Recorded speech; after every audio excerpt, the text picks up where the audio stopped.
Big TV భక్తి సమాచారం WhatsApp ఛానల్లో జాయిన్ అవ్వండి. అన్ని విశేషాలు ఎప్పటికప్పుడు తెలుసుకోండి.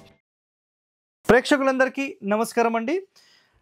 మన స్థలము కేవలం మన స్థలం అంటే మన ఇంటి యొక్క స్థలం ఒకటి కాదండి. అసలు ఎక్కడ ఎత్తుంటే ఎలాంటి లాభాలు ఉంటాయి, ఎక్కడ డౌన్ ఉంటే ఎలాంటి అంటే ఎత్తు పల్లాలకు సంబంధించిన పూర్తి శాస్త్ర ప్రమాణాలు ఈరోజు మనం ఈ వీడియోలో తెలుసుకుందాం. సో గుర్తుపెట్టుకోండి, కొన్ని కండిషన్స్ మనకేముంటాయంటే అసలు ఒక క్షేత్రం మొత్తం అంటే ఒక వెంచర్ అనుకోండి, ఒక ఊరు అనుకోండి, ఎటు ఎత్తుంటే ఎలాంటి లాభాలు ఉంటాయి, ఎటు డౌన్ ఉంటే ఎలాంటి లాభాలు ఉంటాయి, వీటికి సంబంధించిన పూర్తి సమాచారం మీరు ఈ వీడియోలో తెలుసుకోబోతున్నారు.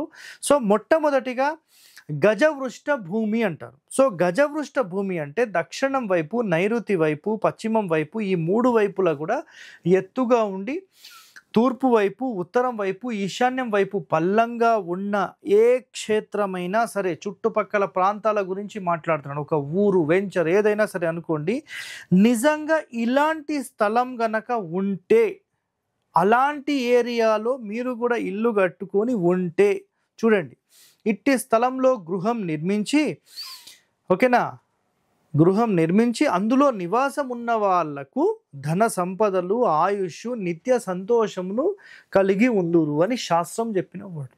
సో ఎంత అద్భుతంగా ఉంది, ఆలోచన చేయండి. అలాగే లెవెల్గా ఉంటే న్యూట్రల్ లైఫ్, ఇలాంటి స్థలం అయితే చాలా బ్యూటిఫుల్. అంటే ఒక ఊరు ఎలా ఉండాలనేది ఇక్కడ చెప్తున్నారండి. అలాగే ఆ ప్రకారమే మన స్థలం అంటే ఇంటి లోపల, కాంపౌండ్ లోపల ఉండే స్థలం కూడా ఈ విధంగా పెట్టొచ్చు. కానీ ఎత్తు పల్లాలు మరీ ఎక్కువ చేయొద్దు, లైట్గా చేసుకోవాలి. నెక్స్ట్ అన్నిటికంటే డేంజర్ ఇది దైత్యవృష్ట భూమి. సో తూర్పు వైపు, ఆగ్నేయం వైపు, ఈశాన్యం వైపు అంటే తూర్పు మొత్తంలో ఎత్తుండి పడమర డౌన్ ఉందనుకోండి. ఫర్ ఎగ్జాంపుల్ అంటే సింపుల్గా చెప్పాలంటే ఈశాన్యం వైపు ఎత్తు ఉంటుంది, అంటే ఈశాన్యము, తూర్పు, ఆగ్నేయం ఎత్తు ఉంటుంది, వాయువ్యము, పడమర అండ్ నైరుతి డౌన్ ఉంటుంది. సో సింపుల్గా చెప్పాలంటే మనం గతంలో కూడా వీటికి సంబంధించి ఏం చెప్పుకున్నామంటే పడమర పల్లం ఉండొద్దు, అర్థమైందా? దీన్ని జలవీధి అంటారని చెప్పాం. సో ఇక్కడ నష్టం చూడండి, నైరుతి, వాయువ్యము ఇక్కడ ఈ ఏరియా పశ్చిమము పల్లంగా ఉంటే ఈ భూమిని దైత్యవృష్ట భూమి అంటారు. ఇందు నివసించే వారి నుండి లక్ష్మి తొలగిపోయి, అంటే సింపుల్ ఏం లేదండి, డబ్బుల పరంగా మొత్తం జీరో కొట్టేస్తుంది. ఇది 100% మీరు మైనస్లోకి వెళ్ళే అవకాశాలు ఉంటాయి, దరిద్రులగే అవకాశాలు ఉంటాయి. చాలా చాలా ఇంపార్టెంట్. నెక్స్ట్ పశువులు ఎవరైతే మెయింటైన్ చేస్తారో వాళ్లకు కంప్లీట్ హాని చేకూరుస్తుంది అని చెప్పేశారు. అర్థమైందా? పశువులు కానీ, పక్షులు కానీ, మేకలు ఇలాంటివి ఏమైనా మెయింటైన్ చేసి పడమర డౌన్ ఉండే స్థలంలో కనుక మీరు ఉంటే 100% ఇది మీకు మైనస్ చేస్తుంది. సో చాలా జాగ్రత్తగా ఉండండి. ప్రాణాలతో ఉండే ఏవైనా సరే మీరు పడమర, నైరుతి వైపు, వాయువ్యం వైపు, దక్షిణం వైపు పల్లం ఉండే స్థలాలలో ఉండకూడదు. ఇది చాలా చాలా ఇంపార్టెంట్ పాయింట్. ఓకే, నెక్స్ట్ కూర్మావృష్ట భూమి. సో దీనికి సంబంధించిన ఎగ్జాంపుల్ నేను 100% మీకు చెప్తాను, గుర్తుపెట్టుకోండి. స్థలంలో మధ్య భాగము బాగా ఎత్తుగా ఉండి 4 దిక్కులలో కూడా పల్లం ఉంటే దీన్ని కూర్మావృష్ట భూమి అంటారు. ఇందు నివసించేవారు నిత్యము ఉత్సాహవంతులై ఉంటారు, సుఖము, ధనధాన్య సమృద్ధి గలవారై ఉంటారు.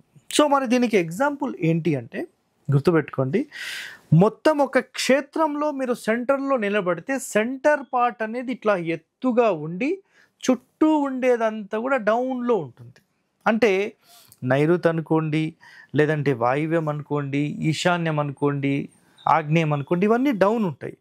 ఆ డౌన్లో కూడా నైరుతి ఈశాన్యం కంటే ఎత్తుగా ఉంటుంది, ఈశాన్యం కంటే కొంచెం ఆగ్నేయం ఎత్తుగా ఉంటుంది, ఈశాన్యం కంటే కొంచెం వాయువ్యం ఎత్తుగా ఉంటుంది.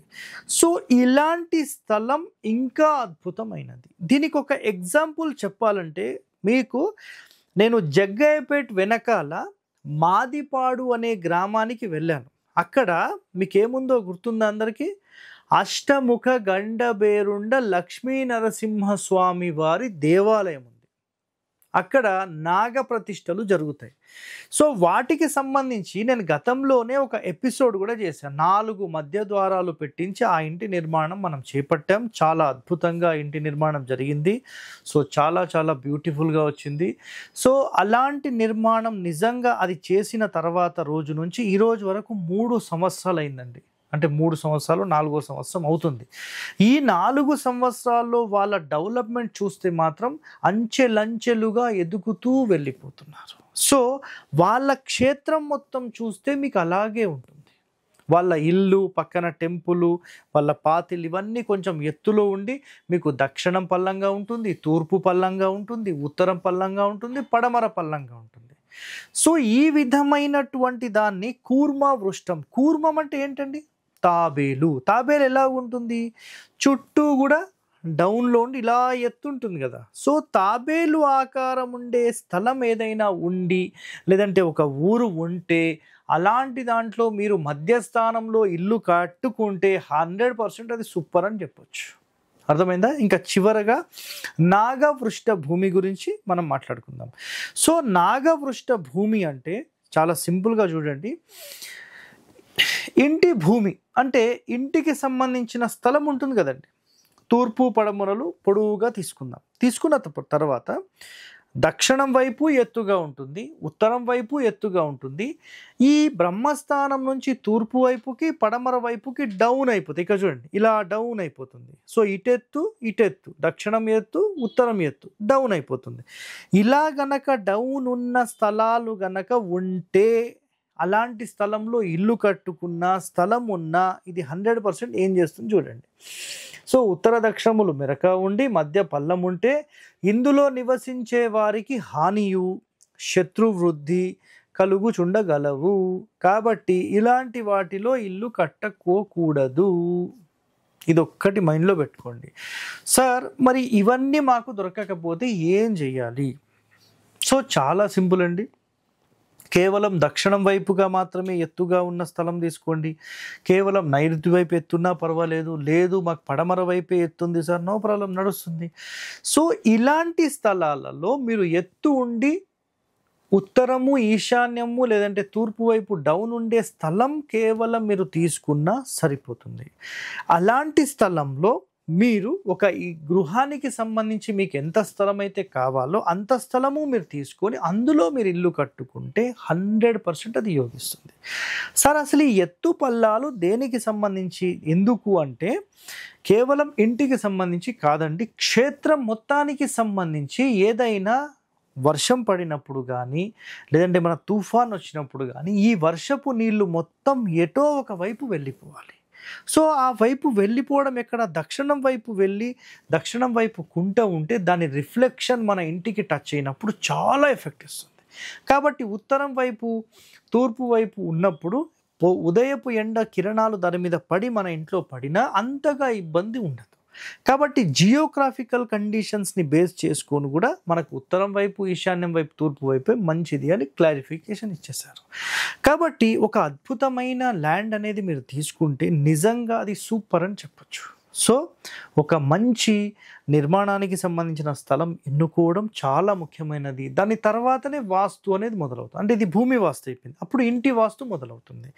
సో ఒక మంచి అద్భుతమైన ల్యాండ్ మేము కొందాం అనుకుంటున్నాం సార్, మరి ఎలాంటి ల్యాండ్ కొనాలి అనుకునే వరకు ఈ వీడియో సూపర్ అండి. ఓకేనా?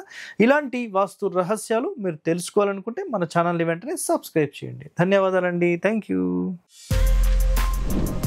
For more videos like this, subscribe Big TV channel.